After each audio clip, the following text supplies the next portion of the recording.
നമസ്കാരം, എല്ലാവർക്കും pre market അപ്ഡേറ്റ്സിന്റെ പുതിയൊരു സെഷനിലേക്ക് സ്വാഗതം. എല്ലാവർക്കും നല്ലൊരു ദിവസം ആശംസിക്കുന്നു. കഴിഞ്ഞ ദിവസം മികച്ചൊരു ഗ്യാപ്പ് അപ്പ് ഓപ്പണിംഗ് നൽകിയ നിഫ്റ്റി പിന്നീട് കൺസോളിഡേഷനിലേക്ക് പോയതായിട്ട് കാണാം. തുടർന്ന് 500 പോയിന്റിന്റെ ഒരു നേട്ടത്തിൽ 23,329 എന്ന നിലയിലാണ് വ്യാപാരം അവസാനിപ്പിച്ചത്. മാർക്കറ്റ് അവേഴ്സിന് ശേഷം CPI WPI കണക്കുകളും ട്രേഡ് ഡെഫിസിറ്റ് കണക്കുകളും വന്നിരുന്നു. മാർച്ചിലെ പണപ്പെരുപ്പം 3.34% കുറഞ്ഞിട്ടുണ്ട്. 2019 ആഗസ്റ്റിന് ശേഷമുള്ള ഏറ്റവും കുറഞ്ഞ കണക്കുകളാണ് വന്നിരിക്കുന്നത്. ഭക്ഷ്യവിലയിൽ ഉണ്ടായിട്ടുള്ള കുറവാണ് പണപ്പെരുപ്പം കുറയാൻ കാരണമായത്. കോർ CPI 4.1% രേഖപ്പെടുത്തിയിരിക്കുന്നത്. ഭക്ഷ്യ പണപ്പെരുപ്പം ഫെബ്രുവരിയിലെ 3.75% നിന്ന് 2.69% കുറഞ്ഞിട്ടുണ്ട്. പച്ചക്കറി വിലയിൽ ശക്തമായിട്ടുള്ള കുറവ് തന്നെയാണ് രേഖപ്പെടുത്തിയിരിക്കുന്നത്. ഇന്ത്യയുടെ ട്രേഡ് ഡെഫിസിറ്റ് $21.5 ബില്യൺ വർദ്ധിച്ചു. ഫെബ്രുവരിയിൽ 3 വർഷത്തെ താഴ്ന്ന നിലയിലേക്ക് ഡെഫിസിറ്റ് കുറഞ്ഞിരുന്നു. മാർച്ചിലെ ഇറക്കുമതി വർദ്ധിച്ചത് ഡെഫിസിറ്റ് കൂടാൻ കാരണമായി. 2025 സാമ്പത്തിക വർഷത്തിൽ ഇന്ത്യയുടെ എക്സ്പോർട്ട്സ് $437.42 ബില്യൺ രേഖപ്പെടുത്തിയിട്ടുണ്ട്. കഴിഞ്ഞ സെഷനിൽ US വിപണിയെ സംബന്ധിച്ച ഒരു ഇടിവാണ് രേഖപ്പെടുത്തിയത്. ഡൗ ജോൺസ് 155.83 പോയിന്റിന്റെ നഷ്ടത്തിൽ 40,368.96 എന്ന റേഞ്ചിലാണ് ക്ലോസ് ചെയ്തത്. S&P 500 0.17% ഇടിവ് രേഖപ്പെടുത്തിയിരുന്നു. 5,396.63 എന്ന റേഞ്ചിലാണ് ക്ലോസ് ചെയ്തത്. നാസ്ഡാക്കിനെ സംബന്ധിച്ച് ഒരു ഫ്ലാറ്റ് ടു നെഗറ്റീവ് നോട്ട് തന്നെയാണ് വ്യാപാരം അവസാനിപ്പിച്ചത്. 16,823.17 എന്ന റേഞ്ചിലുമാണ് വ്യാപാരം അവസാനിപ്പിച്ചത്. ഇന്നിപ്പോൾ ഏഷ്യൻ വിപണികളിൽ നമുക്കൊരു ഇടിവ് കാണാൻ സാധിക്കുന്നുണ്ട്. ചൈനയെ സംബന്ധിച്ച് ചൈനയുടെ ആദ്യ പാദത്തിലെ GDP കണക്കുകൾ ഇന്ന് പുറത്തുവിടും. മുൻ പാദത്തിൽ 5.4% വളർച്ച കമ്പയർ ചെയ്ത് നോക്കുമ്പോൾ 5.1% വളർച്ചയാണ് ഇപ്പോൾ അനലിസ്റ്റുകളൊക്കെ എക്സ്പെക്ട് ചെയ്യുന്നത്. അതോടൊപ്പം industrial production, retail sales, unemployment data എന്നിവയൊക്കെ റിപ്പോർട്ട് ചെയ്യുന്നുണ്ട്. ഇന്നിപ്പോൾ US സ്റ്റോക്ക് ഫ്യൂച്ചേഴ്സും നേരത്തെ ഒരു ഇടിവ് രേഖപ്പെടുത്തുന്നുണ്ട്. റീറ്റെയിൽ സെയിൽസ് കണക്കുകളൊക്കെ തന്നെ ഇന്നിപ്പോൾ വരാനിരിക്കുന്നുണ്ട്. അതിൻ്റെയൊക്കെ ഒരു ഇമ്പാക്റ്റ് നമുക്ക് പ്രതീക്ഷിക്കാവുന്നതാണ്. ഗിഫ്റ്റ് നിഫ്റ്റി ഇന്നുള്ള ഒരു 100 പോയിന്റിന്റെ ഇടിവിലാണ് വ്യാപാരം ആരംഭിച്ചിരിക്കുന്നത്. അതായത് നമ്മുടെ ആഭ്യന്തര വിപണിയെ സംബന്ധിച്ചും ഒരു ഫ്ലാറ്റ് ടു നെഗറ്റീവ് ഓപ്പണിംഗ് തന്നെയാണ് നമ്മൾ എക്സ്പെക്ട് ചെയ്യേണ്ടത്. നിലവിലും ഏഷ്യൻ മാർക്കറ്റുകൾ ഒരു ഇടിവ് രേഖപ്പെടുത്തുന്നുണ്ട്. ഗിഫ്റ്റ് നിഫ്റ്റിയും ഒരു നേരിയ ഇടിവിൽ തന്നെയാണ് മുന്നോട്ട് പോകുന്നത്.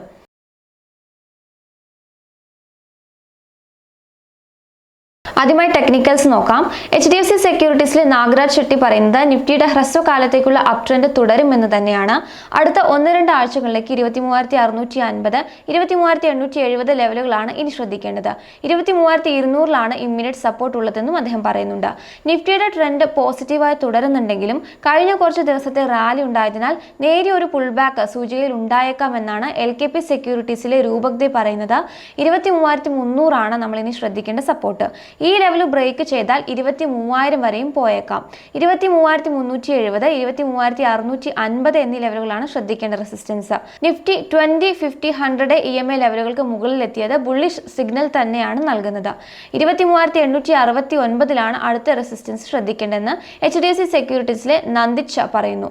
22,900, 23,000 സോണിലാണ് ഇമ്മീഡിയറ്റ് സപ്പോർട്ട് ഉള്ളതെന്നും അദ്ദേഹം വ്യക്തമാക്കുന്നു.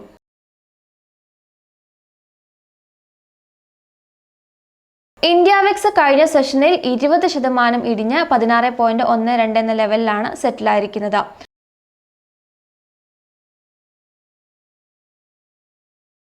FISനെ സംബന്ധിച്ച് കുറേ സെഷനുകൾക്ക് ശേഷം നെറ്റ് ബയേഴ്സായി മാറി 6,065.78 കോടി രൂപയുടെ ഓഹരികളാണ് വാങ്ങിയിരിക്കുന്നത്. എന്നാൽ DISനെ സംബന്ധിച്ച് 1,951.6 കോടി രൂപയുടെ ഓഹരികൾ വിറ്റഴിച്ചിട്ടുമുണ്ട്.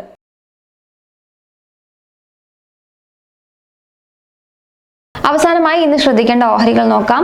ഇന്നിപ്പോൾ പ്രധാനമായിട്ടും റിസൾട്ടുകൾ അനൗൺസ് ചെയ്യുന്നത് വിപ്രോ, ഏഞ്ചൽ വൺ, വാരി renewable technologies, Reliance industrial infrastructure, Swaraj engines, GTPL Hathway എന്നീ കമ്പനികളാണ്.